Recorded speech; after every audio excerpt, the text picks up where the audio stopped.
اگلا سوال ہے، ہمارے چند سنی علماء اور واعظین حضرات آخر قاتلین حسین علیہ السلام کا دفاع کیوں کرتے ہیں؟ کیا اس کی وجہ یہ تو نہیں ہے کہ ان قاتلین میں جید صحابہ کی اولادیں بھی شامل ہیں؟ مثلا انس ابن مالک کا بیٹا سنان بن انس اور سعد بن ابی وقاص کا بیٹا عمر ابن سعد۔ علی بھائی کا اس حوالے سے کیا موقف ہے؟ میں تو اس سوال کے ساتھ اختلاف کرتا ہوں۔ ہمارے سنی علماء کبھی بھی قاتلین حسین کا دفاع نہیں کرتے، نعوذ باللہ۔ یہ ضرور ہے کہ وہ منہ چھپاتے پھرتے ہیں، وہ کہتے ہیں بس بتاؤ نا کہ کس نے کیا ہے۔ میرا خیال ہے ایون ناسبی بھی یہ جرت نہیں کرتے کہ وہ یہ کہیں کہ حسین ابن علی شہید نہیں ہے، وہ باغی تھے تو قتل ہوئے، نعوذ باللہ۔ ایسا نہیں ہے۔ سب سے زیادہ یعنی شیعہ کے خلاف کام کیا ہے نا اہل سنت میں تو امام ابن تیمیہ نے کیا ہے، انہوں نے منہاج السنہ کتاب لکھی ہے، لیکن اس میں بھی آپ دیکھیں کہ وہ کہتے ہیں کہ ہم یزید کو عام دنیا دار بادشاہوں کی طرح بادشاہ مانتے ہیں، ہم اہل بیت سے محبت کرتے ہیں۔ ایون انہوں نے تو حضرت معاویہ کے بارے میں بھی کہا کہ ہم انہیں خلیفہ راشد نہیں ایک بادشاہ مانتے ہیں، اور انہوں نے کلیئر کٹ لکھا کہ ربیع الاول 11 ہجری میں نبی علیہ السلام کی وفات ہوئی اور 41 ہجری ربیع الاول میں صلح حسن ہوئی، اور نبی علیہ السلام کی حدیث تھی کہ میرے بعد خلافت 30 سال رہے گی۔ تو وہ کہتے ہیں دیکھو ایگزیکٹ ربیع الاول میں صلح حسن کے بعد خلافت راشدہ ختم ہوگی، خلیفہ راشد 5 ہیں، ابو بکر، عمر، عثمان، علی اور حسن ابن علی۔ حضرت معاویہ اسلام کے پہلے بادشاہ ہیں، یہ تو وہ بھی مانتے ہیں۔ انہوں نے بھی کبھی یہ بات نہیں کی ہے کہ ہم قاتلین حسین کا دفاع کریں گے۔ ایون ڈاکٹر ذاکر نائک صاحب سے بھی مسئلہ مس ہینڈل ہوا جس میں میرا لیکچر بھی آیا تھا، انہوں نے بھی بعد میں جو ویڈیو ریکارڈ کی انہوں نے کہا میں آج کی ڈیٹ میں حضرت حسین کے قاتلین پر لعنت بھیجتا ہوں۔ تو کوئی قاتلین حسین کا دفاع نہیں کرتا۔ البتہ یہ ضرور ہے کہ چند ایک ناسبی جو کٹر قسم کے ہیں جن کو میں سنی نہیں سمجھتا، نہ بریلوی ان کو اون کرتے ہیں، نہ دیوبندی اون کرتے ہیں، نہ اہل حدیث اون کرتے ہیں۔ ناسبیوں کا کوئی اوقات نہیں ہے کہ ان کو کسی پلیٹ فارم میں کوئی اون کرے۔ ہمارے جیل میں ایک بہت بڑا ناسبی تھا فیض عالم صدیقی، ایک مسجد میں اتنا عرصہ جمعہ اہل حدیث کی مسجد میں پڑھاتا رہا، لیکن آج اگر آپ اہل حدیث سے پوچھیں ان کو اون نہیں کرتے۔ چاند کوئی ضد میں کر لیں لہذا بات ہے، ادروائز وہ اون نہیں کرتے۔ شیخ زبیر زئی صاحب نے باقاعدہ اپنی کتاب فضائل صحابہ میں لکھ دیا کہ فیض عالم صدیقی اہل حدیث نہیں ہے، ان لوگوں نے لبادے اوڑے میں، بڑے سخت الفاظ انہوں نے لکھے تھے۔ باقی یہ جو بات ہے نا صحابہ کی اولادیں، ایک بات تو اس میں ٹھیک تھی، عمر ابن سعد تو واقعی سعد ابن ابی وقاص کا بیٹا تھا، لیکن جو سنان بن انس ہے نا جس نے حضرت حسین علیہ السلام کو آخر میں وار کر کے شہید کیا، ان کا سر کاٹا تھا، وہ حضرت انس ابن مالک کا بیٹا نہیں ہے، اس کا ویسے نام ہے سنان بن انس نخعی، یہ تو قبیلہ ہی اور ہے۔ البتہ یہ ضرور ہے کہ جب صحیح بخاری میں 3748 نمبر حدیث ہے جس میں امام بخاری نے حسین کے ساتھ علیہ السلام لکھا ہے،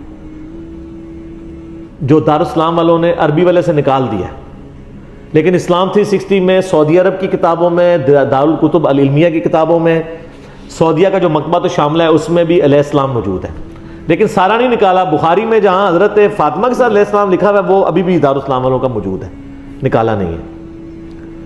3748 نمبر حدیث ہے صحیح بخاری میں کہ جب حسین ابن علی کا سر کاٹ کر عبید اللہ ابن زیاد گورنر یزید جو کوفہ میں اس کا گورنر تھا اس کے سامنے لا کے تشت پہ پیش کیا گیا، وَلِعَاذُ بِاللَّهِ تعالی، اللہ کی لعنت ہو ان پر، فرشتوں کی لعنت، تمام لعنت کرنے والوں کی لعنت جنہوں نے حسین ابن علی کو اس طریقے سے شہید کیا، آمین۔ تو وہ چھڑی مار کے ان کے حسن کے بارے میں کوئی کلام کرنے لگا، یہ بخاری میں بھی ہے اور ترمذی میں بھی ہے۔ تو انس ابن مالک وہاں کھڑے ہوئے تھے تو وہ تڑپ اٹھے، تو انہوں نے کہا کہ نبی علیہ السلام کے سب سے زیادہ ہم شکل حسین ابن علی تھے، اور بخاری کے الفاظ ہیں 3748، اس وقت حسین علیہ السلام کی داڑھی اور سر میں وسمے سے رنگا گیا تھا، یعنی کالا خضاب لگا ہوا تھا۔ کالا خضاب لگا سکتے ہیں، اس پہ میرا کلپ بھی ریکارڈڈ موجود ہے، لیکن 70 80 90 سال کا بابا نہ لگائے، چھوٹی عمر تک 50 55 تک، اللہ سے ایک ٹاپک ہے۔ بہرحال اس میں بھی موجود ہے کہ وہ انس ابن مالک وہاں کھڑے تھے، اس کے سے لوگ سمجھتے ہیں شاید سنان بن انس ان کا بیٹا ہوگا، اور انس ابن مالک نے ساتھ ہو کے کام کرایا، ساتھ ہو کے کرایا ہوتا تو وہ عبید اللہ کو ڈانٹتے تو نا کہ یہ تو کیا کر رہا ہے، چھڑی مار رہا ہے۔ باقی لڑ تو سکتے نہیں تھے۔ انس ابن مالک کی اس وقت عمر 100+ تھی، یا 100+ تو نہیں ہوگی، آلموسٹ آپ سمجھ لیں 60+ تھی، کیونکہ 93 ہجری میں فوت ہوئے ہیں 110 سال کی عمر میں، 70 کے ہوں گے آلموسٹ اس وقت۔ تو بیچارے دل میں ہی اس کو برائی کو برا سمجھ سکتے تھے، جتنا وہ کر سکتے تھے وہ کر دیا، ادروائز وہ مروا دیتے تھے۔ تو سنان بن انس بن مالک کا بیٹا نہیں ہے۔ رہا عمر ابن سعد جو 22,000 کا لشکر لے کے کربلا میں آیا تھا حسین ابن علی کے مقابلے پہ، وہ سعد ابن ابی وقاص کا بیٹا تھا۔ اور آپ دیکھیں عجیب بدقسمتی اس شخص کی کہ سعد ابن ابی وقاص نے ہی وہ پرشین امپائر گرائی ہوئی ہے، عراق، ایران، یہ کوفہ، یہ سارا حضرت سعد نے فتح کیا ہوا ہے، عشرہ مبشرہ میں سے ہیں۔ اور مولا علی کا قول ہے بخاری اور مسلم دونوں میں کہ میں نے اپنے کانوں سے صرف ایک شخص کے بارے میں رسول اللہ سے سنا ہے کہ میرے ماں باپ اس پہ قربان، اور وہ سعد ابن ابی وقاص ہے۔ ان کا نام ہے سعد ابن مالک، ابی وقاص ان کے باپ مالک کی کنیت تھی، دونوں نام ایک ہی صحابی کے، سعد ابن ابی وقاص۔ مولا علی جن کے بارے میں کہہ رہے ہیں کہ ان پہ نبی علیہ السلام نے اپنے ماں باپ جمع کیے ہوئے ہیں، اور نبی علیہ السلام کے رشتے میں معمول رکھتے تھے۔ 10 جنتی خوش نصیب صحابہ میں سے، اور بدری اصحاب میں سب سے آخر میں یہ فوت ہوئے ہیں حضرت معاویہ رضی اللہ تعالیٰ کے دور میں 56 ہجری میں۔ ان کے بعد کوئی بدری صحابی دنیا میں نہیں رہا تھا، بدری صحابی ایک بہت بڑا ٹائٹل تھا، یہ سب سے آخر میں فوت ہوئے۔ پوری زندگی حضرت معاویہ سے ان کا اختلاف رہا تھا اس مسئلے میں جو حضرت علی کے ساتھ ان کے معاملات تھے، سب و شتم والے۔ یہ بندہ ہمیشہ ڈٹا رہتا تھا۔ میرے پچھلے دنوں کلپ بھی آیا نا اس حوالے سے، کیا صحابہ کو گالی دینے والا کافر ہو جاتا ہے، اس میں نے ان کے حوالے سے حدیثیں صحیح مسلم سے بیان کی ہیں۔ ان کا بیٹا تھا عمر ابن سعد، جس کو رے کی حکمرانی کی لالچ دی تھی۔ رے پورا ایریا تھا، ایران، عراق، افغانستان، یہ پورے ایریا کو رے کہا جاتا تھا اس زمانے میں۔ اتنی بڑی حکمرانی کی، گورنری کی لالچ دی یزید نے عبید اللہ ابن زیاد کے ذریعے۔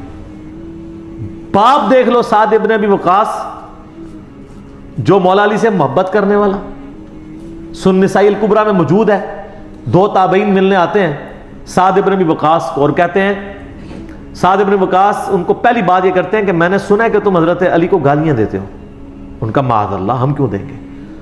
تو انہوں نے فرمایا یہ بنو امیہ کے لوگ اگر میرے سر پہ آرا بھی رکھتے ہیں اور میرے 2 ٹکڑے کرتے ہیں اور مجھے یہ کہیں کہ میں حضرت علی کے بارے میں کوئی نازیبہ جملہ نکالوں، تو میں سعد کبھی بھی ان کے بارے میں کوئی جملہ نہیں نکالوں گا جو کچھ میں نے رسول اللہ سے علی بن ابی طالب کی شان میں سن رکھا ہے۔